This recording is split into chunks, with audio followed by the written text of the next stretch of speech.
newborn American babies, newborn citizens of these United States, free and with rights guaranteed by the Constitution. But let's take a closer look. These new arrivals in a typical American town have equal legal rights, but in social class, they are not equal at all. Each has a social status handed on to him by his family and ascribed to him at birth.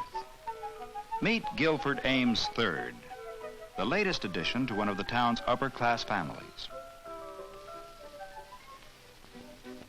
Guilford Ames II is the wealthiest man in town.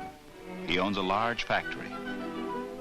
The Ames family is one of the oldest families in the community, and so it represents social prestige as well as wealth. This is where an Ames family has lived for the last 100 years, and this is where Guilford Ames III will live when he leaves the hospital with his mother. Like most of the babies here, this one, Theodore Eastwood by name, has an ascribed status of middle class. His father is Joseph Eastwood, high school educated and a white-collar worker in the Ames factory. He has a steady, skillful job and is comfortably off, but the chances are that he will not advance much beyond his present status.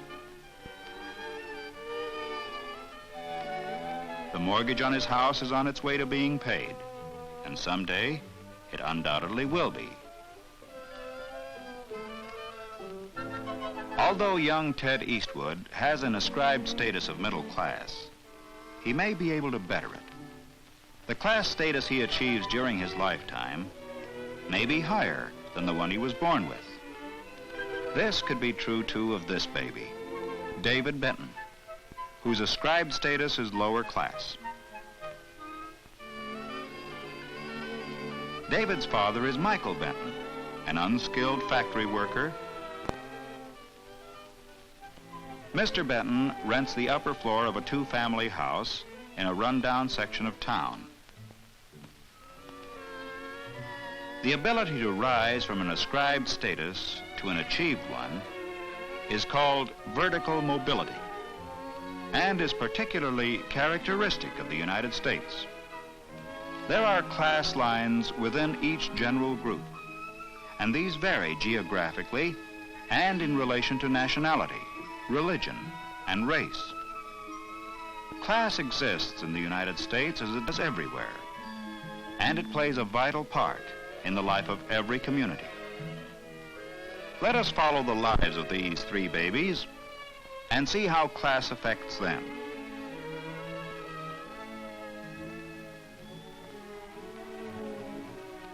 "18 years later, Gil, Ted, and Dave are in the graduating class of the town's high school. After the commencement exercises, the three boys, who are good friends, meet to say goodbye. Next fall, Gil Ames is going to attend an Ivy League university. Ted, who took a commercial course in high school, plans to get a white-collar job like his father's. Dave is going to work too, so that he can add to his family's income. Friends forever, they've said. Well, maybe in a way, but these boys come from families of different classes, and the lines of social class are real here in America, as they are everywhere, in Europe, in Asia, and even in the Soviet Union. As the years pass, class boundaries will separate Gil and Ted and Dave more and more. The boundaries between Ted's middle-class parents and Dave's lower-class parents are as important as those that lie between the upper and the middle classes. Even the simple event of graduation from high school has a different significance for the boys and their families. For Gil, it is only a milestone in his formal education. Later that night, Mr. Ames has a serious talk with his son. Mr. Ames tells Gil that he sent him to public high school so that he could gain a democratic background. But now he's about to enter an environment more in keeping with his social position. At college, he will meet men of his own kind. Gil understands, because already he has developed an awareness of his class, its patterns, and its rules.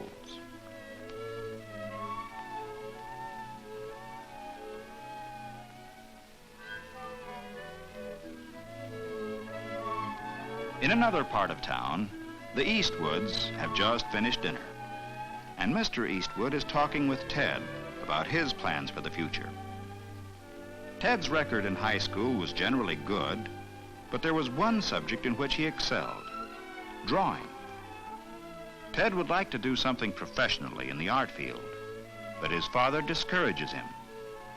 In the light of Mr. Eastwood's own experience, security lies in business and white-collar work. Ted sees his father's point of view and agrees that the commercial courses he took in high school have prepared him for office work, and so that's the kind of job he'll look for.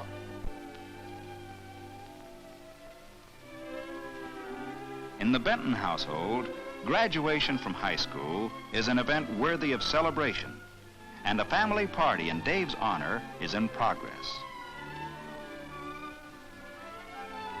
Mr. Benton proudly announces to the guests that Dave has already gone out and found himself a job. In the Benton family and among their neighbors, economic pressures are important. Dave's initiative in finding work is highly regarded by all of them, and his parents are justifiably proud.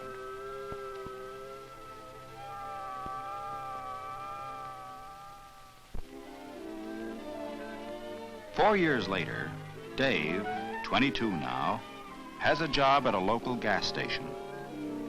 Although he's still only a gas station attendant, he's studying to be an automobile mechanic. The driver of the car is his old friend of high school days, Gil Ames. Gil has graduated from college now and is on his way to start work in his father's factory. Dave is going to be married just as soon as his job of auto mechanic comes through.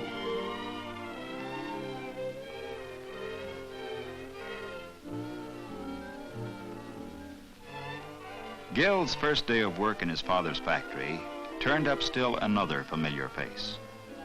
Ted Eastwood has a job in the bookkeeping department. Mr. Ames is taking his son on a tour of all the departments of the factory. Someday, Gil will take over the business, and today, he's beginning to learn about it.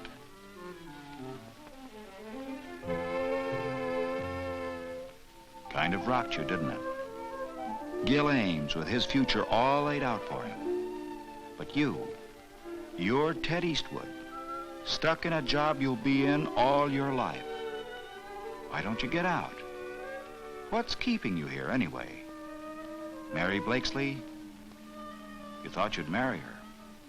But remember what she said that day in the car? Her car, of course. But can't you see it's impossible, Ted? It's not just money. We live in different worlds. Sure, different worlds inside this town, but there are other worlds, bigger towns. You've got some money saved, go to New York. Give it a try for 6 months. And if you fail, only you're not going to fail. And Ted didn't fail. He had talent and the ability to work hard. He started with a job in the art department of a large advertising agency. They called him a production assistant, but actually, he was a sort of a glorified errand boy. But at least he was through with bookkeeping and close to the kind of work he liked.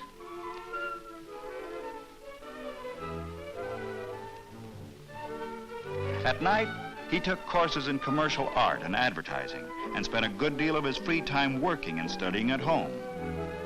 In the years that followed, Ted gained a thorough technical knowledge of his field.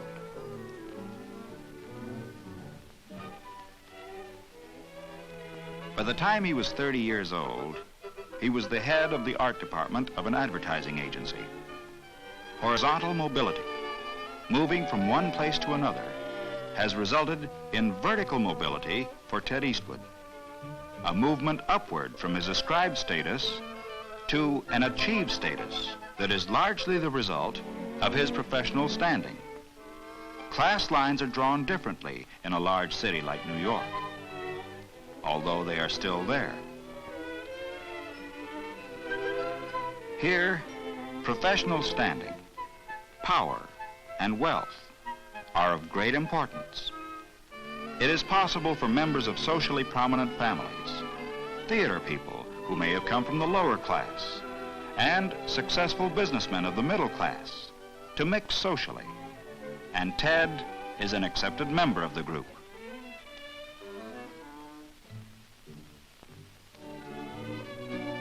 But when Ted returns to his hometown on a vacation, how does he fare?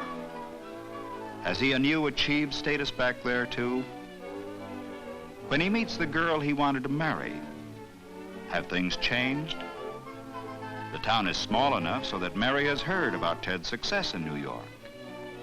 But this isn't New York. Mary is married to Gil now, and although they are friendly enough toward Ted, he still isn't part of their world, and he never will be. In this town, the ascribed status of his parents is still the class to which he belongs.